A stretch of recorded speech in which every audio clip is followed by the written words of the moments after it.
너무 멋진 소개를 해주셔가지고요. 제가 참 개인적으로 좋아하는 전도사님인데, 네, 해주셔서 너무 감사합니다. 우리 성경을 봉독할까요? 말씀을 우리가 읽고 제게 주어진 시간이 많이 있지 않기 때문에 말씀을 읽고 우리가 좀 하나님의 말씀 앞에 나갔으면 좋겠습니다. 우리 요한복음 1장 14절 말씀입니다. 예수님이 이 땅에 오신 모습을 증언하고 있는 요한복음 1장 14절의 말씀, 우리 화면을 보시면서 함께 합독하겠습니다. 말씀이 육신이 되어 우리 가운데 거하심에 우리가 그의 영광을 보니 아버지의 독생자의 영광이요 은혜와 진리가 충만하더라. 아멘. 아멘. 조명 계속 이렇게 켜는 거 맞죠?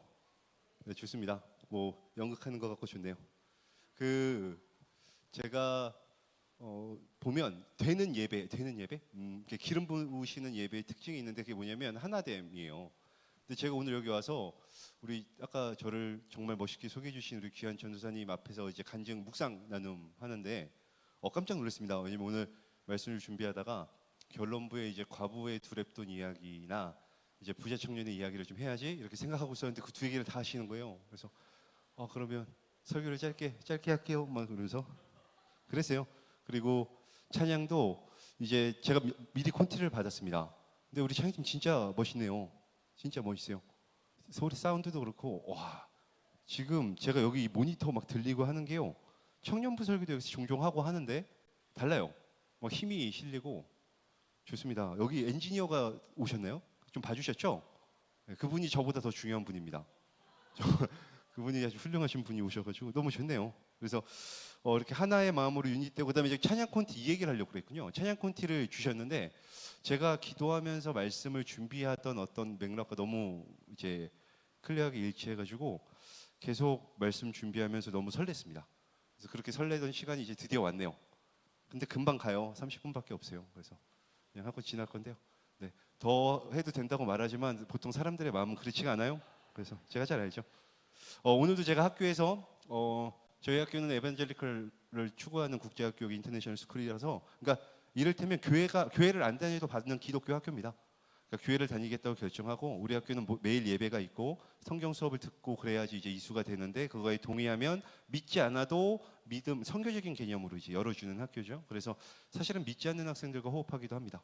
85분의 수업을 3번 하고 왔는데요, 그때보다 지금이 더 떨리는 것 같아요. 하지만 우리가 또 제가 뭐 은혜 끼치는 게 아니죠. 우리 하나님께서 말씀 주시는 거니까 신뢰하면서 나가겠습니다. 근데 이제 수업을 좀 하다 보니까요, 이런 게 도움이 많이 되는 것 같아요. 앞에서 막 제가 뭘 얘기하는 것보다 어떤 질문을 가지고 한번 생각해보고 얘기하고 이러는 게 때로는 좀 말씀과 이어지는데, 왜냐하면 살아계신 하나님의 말씀이 내 삶과 관련 짓기가 좋은 것 같습니다. 그래서 제가 질문을 하나 준비했는데요. PPT가 준비가 혹시 됐을까요? 요겁니다. 제가 읽어드릴게요. 당신의 신앙 정성기. 다시 말하면 내 인생에서 신앙이 가장 뜨겁고 충만했던 순간이 언제였을까요? 한번 잠깐 생각해 보실래요? 30초 정도? 왜 그때일까? 그리고 그때 모습은 어땠는지 잠깐 우리 30초 동안 추억에 젖어 보시죠. 자, 내 신앙의 전성기가 언제였나? 좀 생각을 하셨으면 우리 이제 숄더 파트너라고 하는데 옆에 있는 분들하고 2분 정도씩 얘기해 주세요.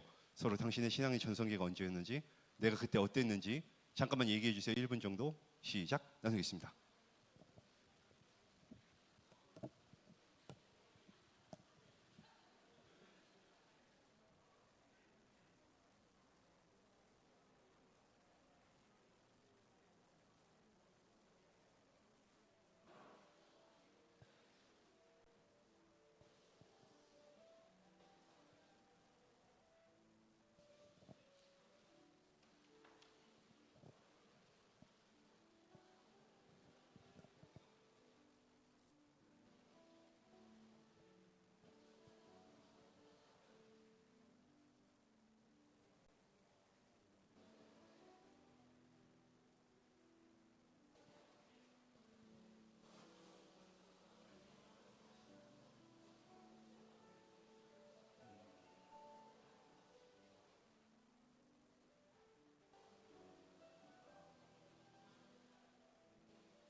역시 우리 건강한 셀이 있는 서울제일교회 출신 성도님들이어가지고 이 셀 모임 나누듯이 아주 뜨거워지네요. 사실은 뭐 이렇게 나누다가 끝나도 되겠는데요.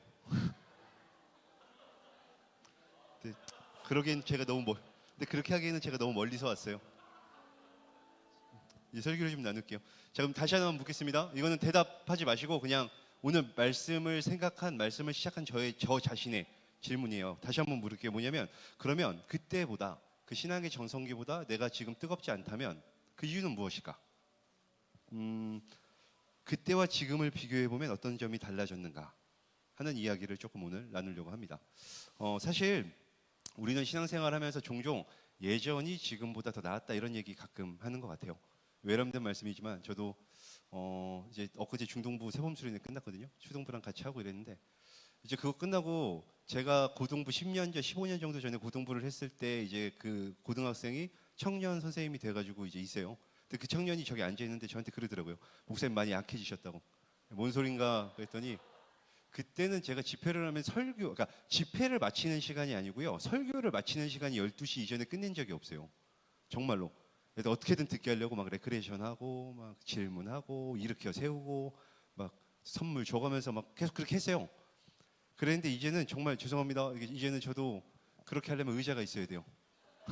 못 써있겠어요. 못 써있겠어요. 그래가지고 하여튼 그렇습니다. 사실 이제 집사님들 보면 진짜 어마어마한 전성기 때 얘기를 들어보면 사실 여기 계신 권사님들이 우리 교회 다 세웠죠 뭐. 그렇지 않습니까? 여기 계신 장로님이 우리 교회를 기둥이십니다. 그분들과 함께 우리 교회가 커왔고 하나님이 이 강동구를 책임져 주셨어요. 그래서 너무 감사하죠. 그런데 그러니까 가정을 이루면서 막 청년 때 얘기를 많이 하는 것 같은데 가정을 이루면서 이렇게 아이를 키우면서 그러니까 진짜 하나님 안에서 건강한 가정 키우는 게 진짜 어려운 일이에요. 그죠? 아이를 정말 양육하는 게 쉽지 않은 일입니다. 이렇게 하면서 뭔가 이제 다음 세대에게 이양하는 것 같아요. 그러니까 사실 우리 애들이 엄마 아빠의 전성기를 알아야 됩니다. 그러려면 아이들하고 여기 오세요. 보니까 애들하고 여기 와 있는 분들이 계시네요. 그죠? 잘하고 계십니다. 비록 말도 못하는 6개월짜리 아이가 있지만 다 알 거예요. 제가 중등부 오면 잘 가르쳐 줄게요. 너네 엄마 아빠가 얼마나 대단했는지 제가 알려줄게요. 근데 분명한 건 뭐냐면 이런 환경의 변화 때문에 우리의 열정이 식는 건 아니라는 점이에요. 환경 때문에 우리가 열정이 식지 않습니다. 이를테면 복음 전도에 열정이 넘치는 분들이 환경이 바뀌고 사람들이 거부하고 침뱉고 막 이러면 꺾입니까? 아니요. 그 모멸도 주님이 받으신 십자가에서 나를 위해 받으신 모멸을 떠올리면서 이겨냅니다. 오히려 더 깊은 은혜 가운데 들어가요.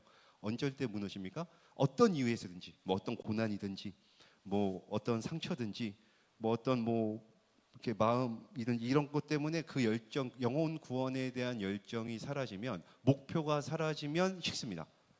그리고 그 열정이 식으면 자기도 식은 줄 모르고 그냥 지내요.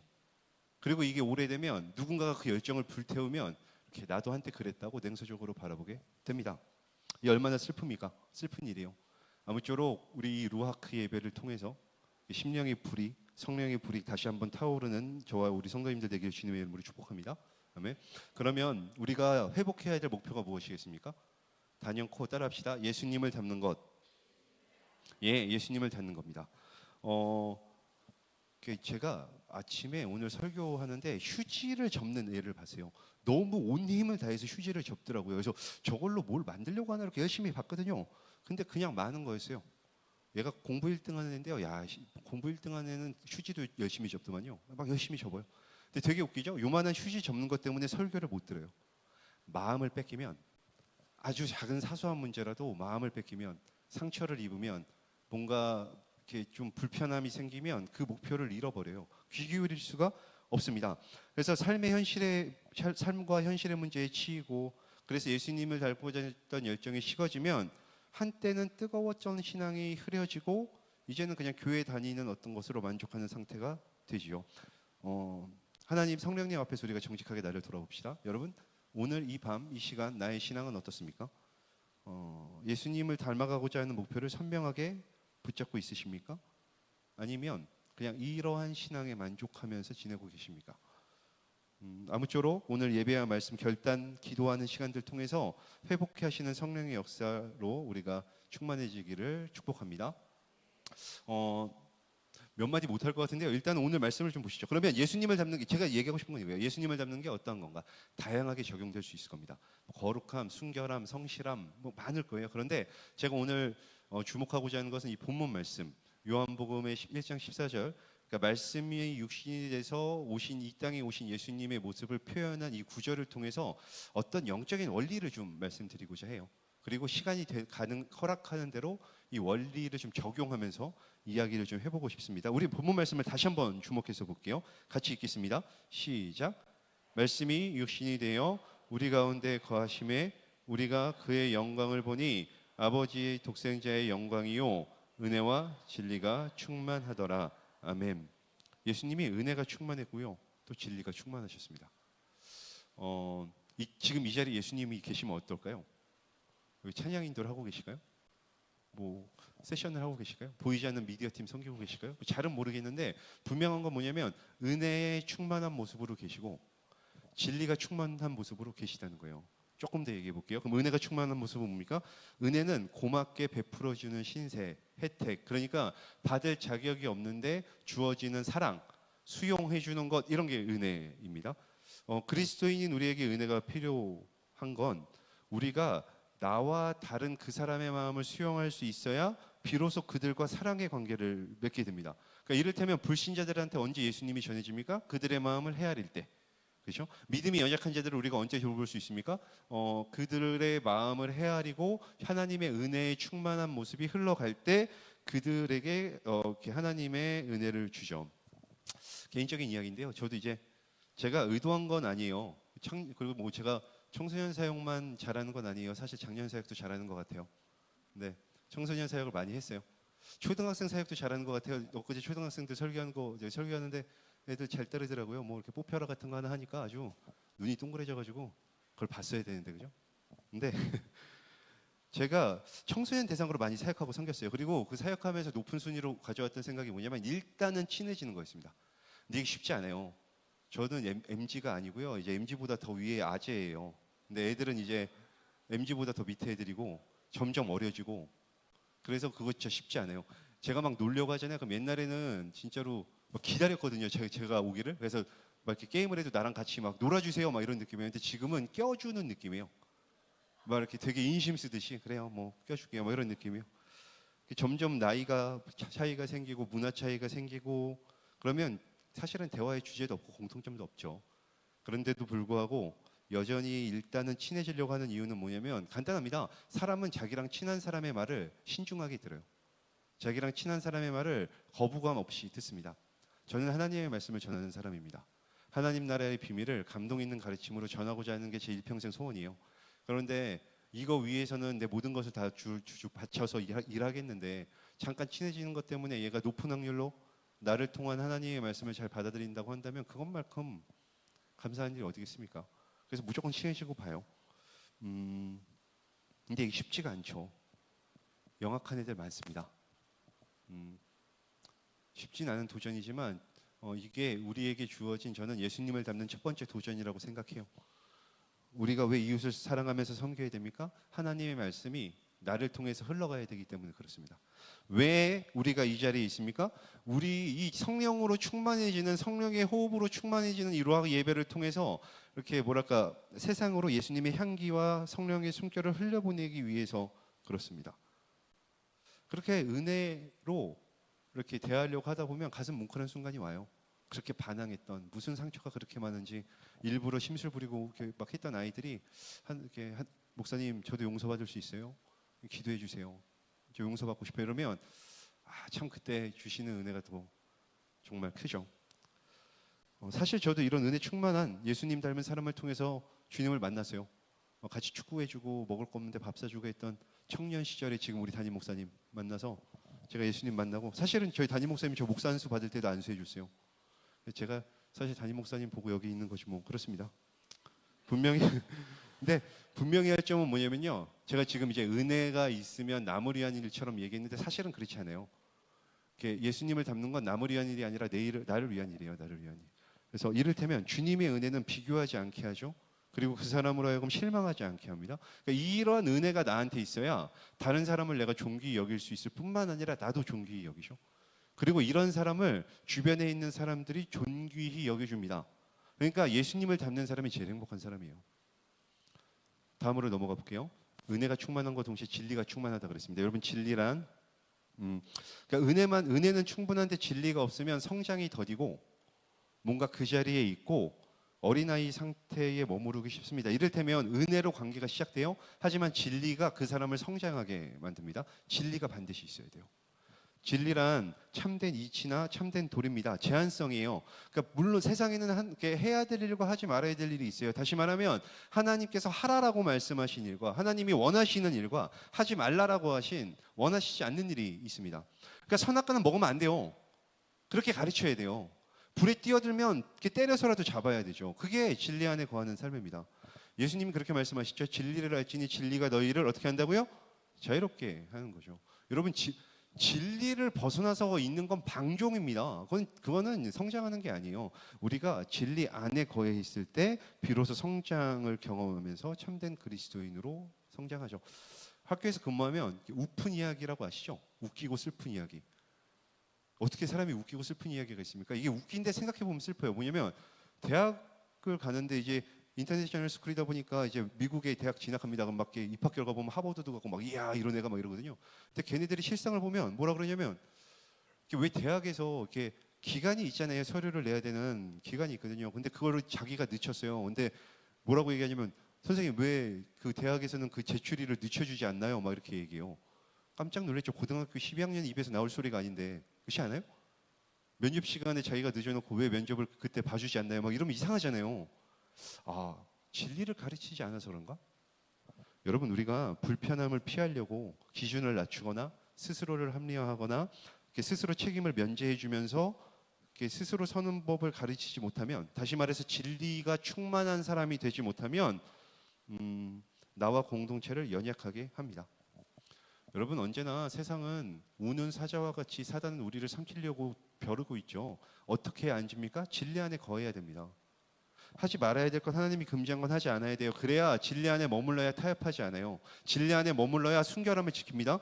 그래서 진리의 사람만이 유혹과 시험을 물리치고 세상을 이기는 사람이 됩니다. 여기 청년들도 보여가지고 제가 좀 도전하고 싶습니다. 여러분 주님을 위해서 승리하십시오. 아멘? 조금 더 직접적인 표현을 할까요? 여러분 이렇게 얘기하면 이상할 수 있는데 여러분 성공하십시오. 이거 봐 이상하잖아. 청년이요 돈을 많이 버십시오. 아멘? 이게 왜 이상하지? 제가 잘 생각해 보세요. 제가 이게 몇 가지가 있다고 생각하는데 어떤 거냐면 이를테면 신천지라는 단어의 뜻 자체는 되게 좋습니다. 이거 잘 녹화해야 돼요. 자르면 안 돼요. 나 이상한 사람 돼요. 왜냐하면 새하늘과 새 땅 하나님이 천지를 아름답게 창조하셨는데 죄 때문에 파괴됐고 이것을 온전히 회복하시는 재창조가 새창조가 일어나는 새하늘과 새 땅 요한계시록 21장 22절에 있는 유토피아는 얼마나 환상적인데요. 근데 이단이 이상하게 그걸 가져가서 그 말을 쓰면 이상하게 만들었습니다. 이런 게 되게 많아요. 기복신앙은 잘못됐죠. 하지만 여러분 하나님 안에서 성공하는 게 왜 잘못됐습니까? 반대로 얘기해 볼까요? 여러분 하나님이 여러분 망하기를 원합니까? 하나님이 가난해지기를 원해요? 우리가 밤새 수고해도 정당한 노력을 받지 못하기를 원하십니까? 그렇지 않죠. 돈이 목적이 되고 하나님이 수단이 되는 게 문제예요. 그건 문제예요. 왜냐하면 미신과 다르지 않으니까. 신의 뜻은 중요하지 않고 신의 능력만을 요구하는 이 샤머니즘과 똑같으니까 그거는 문제예요. 하지만 하나님을 목적으로 삼고 그 주님을 더 높이기 위해서 영향력 있는 사람이 되는 게 뭐가 나쁩니까? 그래야 돼요. 근데 잊지 말아야 될 건 뭐냐면 진리 안에 거할 때 성장합니다. 청년 여러분 성공하십시오. 그리고 성공할 때 나를 기억하소서. 조금 이제 지금까지 한 얘기를 정리할게요. 그리고 조금 더 발전시켜 볼게요. 예수님을 닮은 모습이 뭡니까? 은혜와 진리가 충만한 모습. 사실 상반돼 보이죠. 은혜가 충만하면 진리의 사람이 아닌 것 같고 진리가 충만해 보이면 은혜의 사람이 아닌 것 같지만 사실은 그렇지 않습니다. 둘 사이에 균형이 있을 수 있어요. 어떻게 가능합니까? 예수님이 보여주셨죠. 은혜가 충만할 뿐만 아니라 동시에 진리가 충만한 사람이 될 수 있습니다. 우리가 예수님 닮으면 이렇게 될 수 있습니다. 아멘. 어렵습니다. 쉽진 않아요. 근데 어찌됐건 이것이 그 사람의 실력이고 이게 그 사람의 영성이고 이게 그 사람의 성품이에요. 아무쪼록 은혜와 진리가 충만한 우리가 되기를 주님의 이름으로 축복합니다. 이제 남은 시간은 한 15분 정도 제가 좀 더 얘기하고 싶은데요. 이 영적인 원리가 시간이 허락되는 대로 좀 다양하게 적용되는 것들을 적용하고 확장해 보는 일들을 좀 해볼게요. 먼저 자막이 준비됐으면 누가복음 10장 말씀을 10장 27절에 율법사가 어떻게 영생을 얻죠? 그랬더니 예수님이 너 어떻게 알고 있니? 그랬더니 율법사가 자기 입으로 한 얘기죠. 모든 율법을 두 가지로 줄인 말씀입니다. 하나님의 사랑과 이웃사랑. 같이 한번 읽겠습니다. 시작. 대답해요.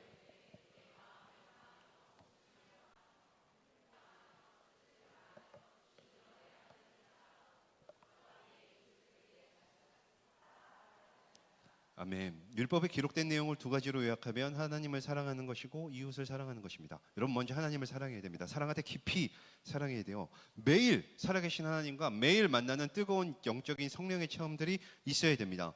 질문하겠습니다. 여러분 나는 하나님과 어떤 관계 있으십니까? 나에게는 아무도 보지 않는 은밀한 골방에서 드리는 기도의 시간이 있으십니까? 예배를 위해서 어떠한 대가를 지불하고 계십니까? 말씀을 통해서 여러분 은혜 받고 계십니까? 특히 여러분 담임 목사님 설교를 통해서 은혜를 받고 있습니까? 굉장히 중요한 포인트입니다. 제가 우상숭배 얘기하는 거 아니에요. 개교회를 섬기면서 담임 목사님 말씀에 은혜를 받지 못하면 하나님과의 관계를 점검하셔야 돼요. 여러분 은혜 받고 계십니까? 이렇게 하나님과 시간을 같이 보내지 않는데 어떻게 하나님과의 관계가 깊어집니까? 불가능한 일이에요. 그래서 하나님께서 우리에게 이 루하크 워십을 허락하신 줄 믿습니다. 아멘. 열린 마음으로 참여하시고요. 여러분 섬기시고 물질과 마음으로 섬기시고 하나님을 갈망하면 주님이 채우실 줄 믿습니다. 간단하잖아요. 언제나 이 사단은 세상은 하나님 안에서 우리가 충만해지는 걸 싫어해요. 방해하죠. 엄청난 유혹과 핍박이 있을 겁니다. 예수님 닮지 못하게 할 거예요. 그러니까 우리는 하늘로부터 은혜를 받아야 돼요. 나의 힘으로 할 수가 없잖아요. 우리 너무 잘 알잖아요. 하늘로부터 오는 힘을 이 예배를 통해서 날마다 공급받기로 축복합니다. 그러나 잊지 말아야 될 건 뭐냐면 하나님을 사랑하면서 동시에 이웃도 사랑해야 된다는 거예요. 하나님을 진정으로 사랑하는 사람은 하나님이 사랑하는 내 이웃을 내 몸과 같이 사랑합니다. 여러분 나는 오늘 이웃을 위해서 어떤 섬김을 실천했습니까? 내 입에서 나오는 말과 내 표정, 행동은 상대를 죽이는 말이었습니까? 아니면 살리는 말이었습니까? 내 기분과 감정대로 다른 사람에게 상처를 주진 않으셨습니까? 작은 자도 실족하게 하면 차라리 목에다 연자맷돌을 매달려서 이렇게 바다에 던지는 게 낫다라고 말씀하신 그 주님의 경고의 말씀 앞에서 여러분 자유로우십니까? 여러분 이 특별히 이웃사랑과 관련해서 섬김에 대한 이야기 중에 특별히 감동이 와서 하고 싶은 얘기가 있어요. 플로잉과 관련된 이야기예요. 플로잉 너무나 잘 아시죠? 원리가 뭐예요? 흘려 보내는 겁니다. 그렇기 때문에 먼저 권면드립니다. 여러분 먼저는 흘러 넘치게 채우십시오. 아멘. 하나님의 은혜든 성령의 역사이든 물질의 섬김이든 뭐 어떤 재정의 섬김이든 일단은 흘러나야 돼요. 그러니까 하나님과의 관계 안에서 흘러나기를 축복합니다. 아멘. 동시에 여러분 넘치면 반드시 흘려보내세요. 그러지 않으면 오염됩니다. 변질돼요. 그리고 말라버려요. 어떤 모임이든지 지속성이 있으려면 여러분 재정의 문제를 간과할 수 없습니다. 여러분 감사하게도 저는 헌금을 가르치는 목회자입니다. 잘하고 있죠? 헌금 가르쳐야죠. 근데 예전에는 어떻게 가르쳤냐면 헌금을 해. 그러니까 뭐라고 가르쳤냐면 야 너네 드린 거는 하나님께 드린 거야? 사람에게 드린 거 아니야? 그러니까 이거에 대해서 너희들 주장하는 거 아니야? 하나님께서 위임하시는 담임 목사님과 당회를 통해서 교회가 선교하면 그걸 위해서 축복하고 기도하고 지원해 주면 되는 거야? 이렇게 얘기했어요. 근데 지금은 내라 그래야 됩니다. 왜 내야 되죠? 내 거를? 이렇게 얘기하는 세대와 지금 싸우고 있어요. 기도가 필요합니다. 드리고 싶었던 얘기는 뭐냐면 여러분 교회든 루카크 예배든 어떤 모임이든지 하나님이 원하시는 모임은 예비하심이 있어요. 여호와 이레 하나님이시잖아요. 그러면 이를 위해서 하나님이 이걸 위해서 나에게 넘치게 채우셨구나라는 분이 계시면 그렇게 말씀하시면 마르지 않기 위해서 주님 뜻에 순종하기를 축복합니다. 여러분 예배는 단순히 받는 시간만이 아니죠. 받고 넘치는 것을 흘려보내는 시간입니다. 그것이 예배의 본질임을 기억하시기를 바랍니다. 은혜와 진리가 충만한 예수님을 닮는 것, 다른 말로 얘기하면 하나님을 사랑하고 이웃을 사랑하는 균형을 갖추는 걸 의미합니다. 하나만 더 얘기할게요. 같은 맥락에서 여러분 경건과 사랑도 중요합니다. 경건도 있고 사랑도 있어야 돼요. 여러분 제가 만난 엄마 중에 진짜 경건한 엄마 있어요. 정말 경건해요. 하나님의 관계가 너무나 얼마나 올바른지 모릅니다. 근데 자녀가 사춘기가 오니까 반항해요. 이 엄마 어떻게 했는지 알아요? 매일 새벽 기도했어요. 매일 밤낮 기도했어요. 제가 그거 알아요. 여러분 그렇게 할 수 있어요? 쉽지 않죠. 사랑하지 않아서가 아니라 우리가 연약합니다. 자녀를 사랑하지 않아서가 아니에요. 부모가 연약해요. 그래서 하여튼 막 기도하면서 자녀에게 근데 막 마음을 내려놓게 하시는 거예요. 기도하니까 하나님이. 그래서 다 내려놨어요. 딱 하나만 부탁했어요. 뭔지 알아요? 주일 성수. 너 딴 거 공부 안 해도 되고 다 내도 되니까 주일 성수만 해라. 근데 주일날 깨우면 애가 일어납니까? 그러면 막 엄마의 사랑을 깨달아요? 그래서 아 역시 엄마가 나는 주일 성수만 하면 내 맘대로 해도 된다 막 그래요? 아니죠. 늦잠 잡니다. 그러면 엄마가 일어나는데 막 속 터지죠. 우리 경건한 엄마는 빨리 교회 가야 되는데. 그럼 보통 어떻게 해요 엄마들? 다음에 꼭 일어나서 학생부 예배 가 이러고 엄마 일찍 나가죠. 그럼 걔 일어나요? 안 일어나죠. 내가 용돈도 주고 갈 테니까 일어나서 헌금하고 이건 사 먹어 하고 지원금도 아니고 내가 헌금을 줬는데도 일어나서 그 헌금까지 가지고 지 할 거 하고 오면 이제 막 열이 뻗치는 거죠. 속상하잖아요. 그래서 한마디를 했대요. 뭐라고 얘기했냐면 야, 너 어쩌려고 그러냐? 내가 다른 거 바랬어? 교회만 나가래잖아. 교회만. 너 공부하라 그랬어? 학원 빠지는 것도 괜찮잖아. 교회만 나가라 했는데 그게 그렇게 어렵냐고라고 막 소리를 질렀죠. 여러분 안타깝게도 이 진리를 받아들일 수 없는 자녀는 엄마와 골만 깊어집니다. 사랑 없는 경건은 파괴적인 결과를 낳아요. 제가 예전에 학교에서 중간고사 문제로 하나님의 이름을 지으시오 이런 문제 낸 적이 있어요. 그러니까 아브라함이 이삭 바칠 때 이 염소를 이렇게 순양을 준비한 하나님을 만나고 여호와 이래 이렇게 하나님의 이름을 뭐 장소지만 하나님을 만나 고백하잖아요. 그런 것처럼 너희들이 만난 하나님의 이름을 지어봐라. 이 중간고사 문제였어요. 그래서 한 학생이 뭐라고 썼냐면 답을 네, 제가 만난 하나님의 이름은 여자친구입니다. 이렇게 썼어요. 그래서 정말 사랑하는 특별한 대상이라서 그런가? 라는 생각으로 읽어봤더니 그게 아니에요. 뭐냐면 도무지 지금까지는 한 번도 만난 적이 없는 그 여자친구. 그래서 도무지 있을까 의심만 되는 그 여자친구. 하지만 언젠가 만나게 되면 내가 깊은 사랑을 하겠습니다. 귀 안 들리는 애였거든요. 그래서 내가 높은 점수를 줬죠. 어떤 애는 셔틀버스래요. 왜냐면 가만히 앉아 있으면 나를 천국까지 데려다 준대. 신앙생활 편하게 하는 애요. 그런 애 있었어요. 근데 충격적인 답이 있었어요. 이게 뭐냐면 하나님은 양파입니다라고 쓴 애가 있었어요. 왜 그럴까요? 까면 깔수록 막 매력이 막 나와. 나도 그렇게 생각했어요. 막 양파니까 하나님 매력은 까면 깔수록 막 그랬는데 그게 아니었어요. 뭐냐면 그 아이는 양파 알레르기가 있대요. 그래서 양파를 보면 토하고 헛구역질하고 냄새 나고 미쳐버리겠대요. 그래서 하나님이 양파래요. 왜 그런지 알아요?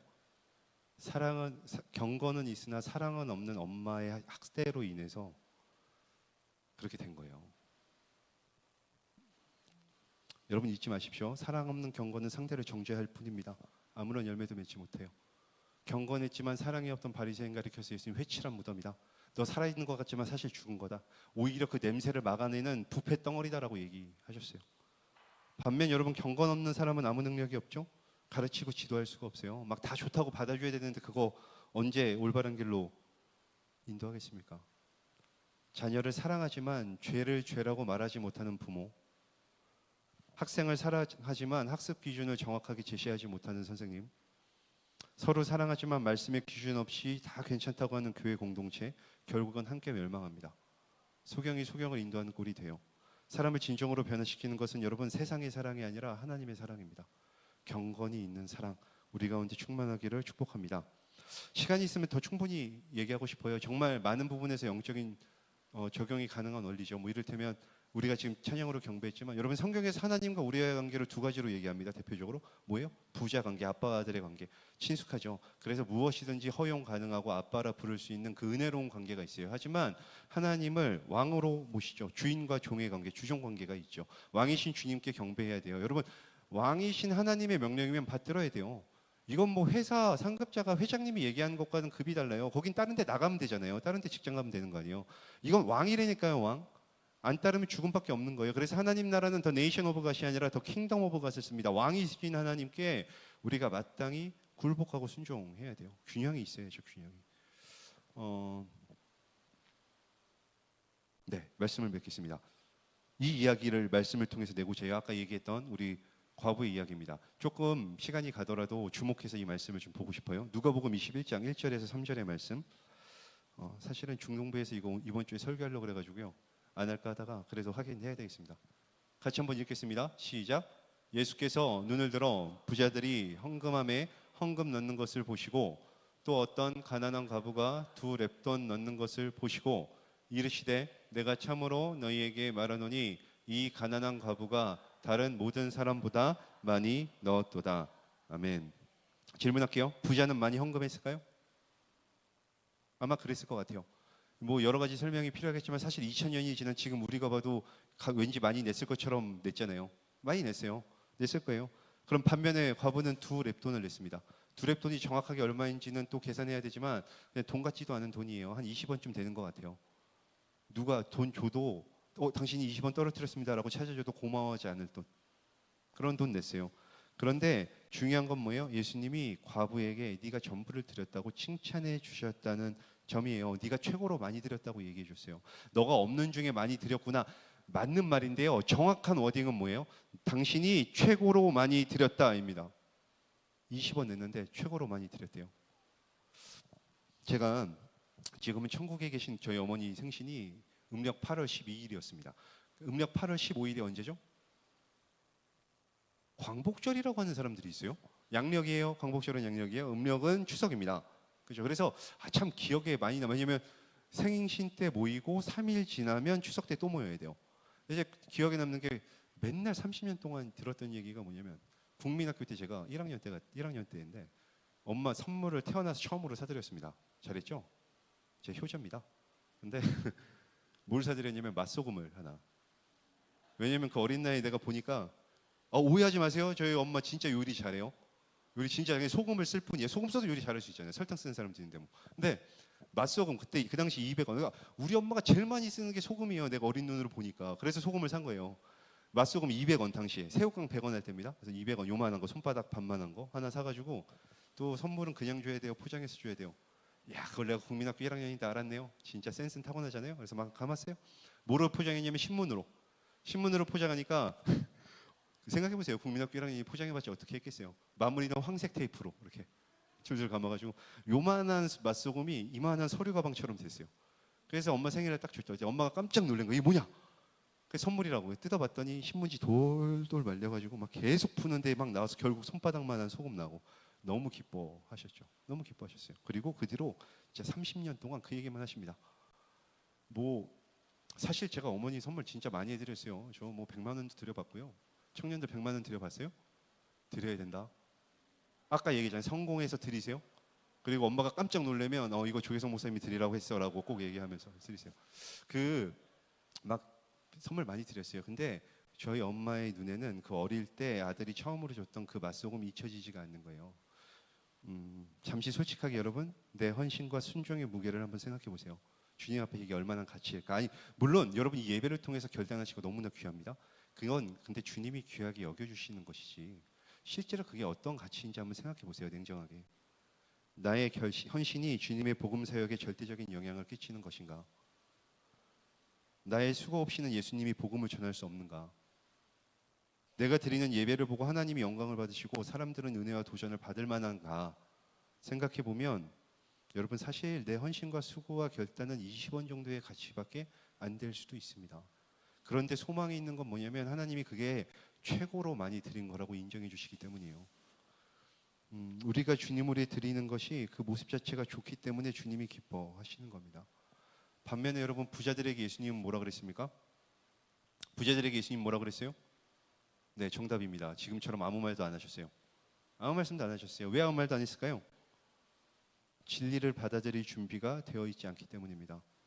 여러분 우리가 요즘에 초딩이라고 안 해요. 잼민이라 그래요. 잼민이가 초딩이라는 뜻이에요. 초딩한테는 잔소리를 해요. 근데 걔네들이 자라서 티네이저 청소년 되면 잔소리 합니까? 안 하죠. 걔네들이 완전히 성숙해서 그래요? 아니요. 엄마 말을 잔소리로 여기니까 안 합니다. 우리가 주님을 온전히 닮지 못했는데 그 목표를 잃어버린 줄도 모르고 온갖 합리화와 핑계만 대면 더 이상 누구도 얘기해 주지 않아요. 제일 슬픈 사람이 됩니다. 제가 학교에 있어 보니까 그렇더군요. 아이가 잘하지 않는데 반항하면 끝까지 아니라고 얘기하면 좋지 못한 태도를 일관하면 그냥 봐도 못 본 척하고 지나갑니다. 포기하는 거예요 사실상.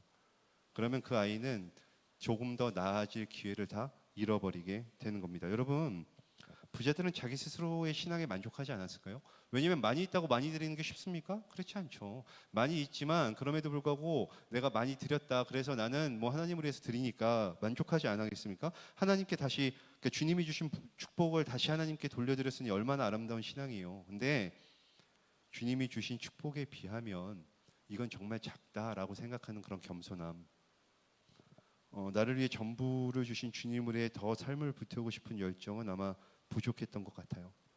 그래서 주님은 부자들에게 아무 말도 하지 않으십니다. 사랑하는 성도 여러분, 주님이 아무 말도 하지 않으시면 그것은 굉장히 큰 위험 신호입니다. 그리고 신앙에서 도전이 없다는 것은 영적으로 매우 위험한 일이에요. 주일 성수를 잘하고 계십니까? 너무 잘하고 계신 거예요. 진짜 든든합니다. 하지만 그래서 다음 스텝, 내 시간의 전부이신 주님을 위해 나아가는 다음 신앙의 도전은 무엇입니까? 여러분, 루하크 예배를 통해서 예배의 감격을 회복하셨습니까? 정말 잘하신 일이에요. 너무 감사한 일이죠. 다음 도전, 그렇다면 다음 도전, 이제 참된 예배자가 되기 위해서 우리 내 앞에 펼쳐진 신앙의 다음 도전은 무엇입니까? 여러분, 제가 볼 때 여기 있는 모든 분들은 한 사람도 빠짐없이 하나님의 귀한 사람이에요. 하지만 지금 모습 그대로 그렇습니다. 지금 모습 그대로 너무 귀하세요. 그렇다고 해서 우리가 지금 모습에 안주하지 마시고 또 다른 다음 스텝, 신앙적인 도전을 가지고 나아가시기를 주님의 이름으로 축복합니다. 여러분 잘 생각해 보세요. 말씀을 맺을게요. 이제 하나님은 나를 위해서 전부를 주셨어요. 일부가 아니고 전부 주셨어요. 십자가에서 그 몇 시간만 주신 게 아니에요. 일평생을, 아니 태초부터 지금까지 나를 위해서 전부를 주셨어요. 그러면 나도 주님께 전부를 드려야죠. 여러분 전부를 드리고 계십니까? 아니면 일부를 드리고 전부를 드린 양 하고 계십니까? 예수님을 닮는 건 하나님을 위한 일이 아니죠. 나를 위한 일입니다. 여러분 부자 청년 아침에 아까 말씀해 주셨는데 너무 은혜로웠어요. 왜냐하면 부자 청년이 대단히 오해했죠. 네 소유를 팔고 나를 따르라는 건 예수님이 나의 도움이 필요한 분이어서가 아니에요. 내 물질이 없으면 다른 사람을 돕지 못하기 때문이 아닙니다. 그 청년이 너무 보기 좋아서 예수님의 제자가 될 기회를 준 거예요. 근데 그거를 걷어찼죠. 왜 그렇습니까? 예수님을 오해하면, 내가 예수님 닮은 것이 손해본다고 생각하면 여러분 하나님을 결코 따르지 못합니다. 따라합시다. 나를 위해 사는 것은 마귀를 위해 사는 것이고 하나님을 위해 사는 것은 나를 위해 사는 것이다. 아멘. 이 얘기를 하고 모시려고 그랬는데 기가 막히게 나오시네요. 우리 싱어들도 좀 나오실래요? 그래서 우리 찬양을 좀 하면서 결단했으면 좋겠어요. 예수 닮기를 이라는 찬양을 하면서 우리가 좀 결단했으면 좋겠는데요. 나오시는 시간이 있으니까 제가 말씀을 진짜 정리할게요. 여러분, 우리가 직면한 문제는 뭐냐면 예수님을 닮는 것을 원하지 않는다는 게 아니고요. 이렇게 하기가 어렵다는 거예요. 진짜 이때 반주해 주셔도 됩니다. 자, 이게 되게 놀라운 일이죠. 왜냐하면 너무 원해요. 근데 잘 안 돼요. 예수님, 하나님께 영광을 돌리고 다른 사람들의 존경을 받는 것, 그리스도의 향기다, 그리스도의 편지다라고 얘기하면서 선한 영향력을 끼치는 것이 너무 사모하는 일인데도 이게 잘 안 되는 거죠. 왜냐하면 끝없는 자기 부인, 자기 십자가를 지는 헌신이 필요하기 때문입니다. 그래서 쉽지 않으니까 포기하고 싶어져요. 그런데 그렇다고 예수님 닮는 거 포기하면 그거는 그냥 단순히 어려운 삶을 포기하는 그런 게 아니에요. 여러분 잊지 마셔야 돼요. 예수님 닮는 거 포기하면 예수님의 제자 되는 거 포기하는 거예요. 그 길을 포기하는 순간 주님과 함께 더불어 사는 풍성한 삶을 포기하는 것이고, 예수님 닮는 거 너무 어렵다고 내려놓는 순간 하나님이 우리를 위해서 예비하신 그 사명자의 길, 은혜의 길을 다 내려놓는 겁니다. 물론 우리의 완악함이, 원하지 않는 어떤 우리의 불순종과 다뤄지지 않은 부분들이 하나님의 역사를 막을지는 몰라요. 하지만 그 순간에도 우린 기억해야 돼요. 뭘 기억해야 되냐면 우리가 포기할 때라도 하나님은 우리를 포기하지 않으신다. 아멘. 우리가 연약해도 주님은 여전히 강하시다. 그 강한 손으로 우리를 붙들고 계신다. 이 진리를 가슴에 새기시길 축복합니다. 내가 너희를 버리지 아니하고 너희를 떠나지 아니하리라. 우리 주님이 이렇게 말씀하십니다. 우리 그래서 이 찬양 올려드리면서 예수 닮기를 찬양 올려드리면서, 하나님, 내가 예수님 닮고 싶습니다. 포기하지 않겠습니다. 고백하면서 나가겠습니다.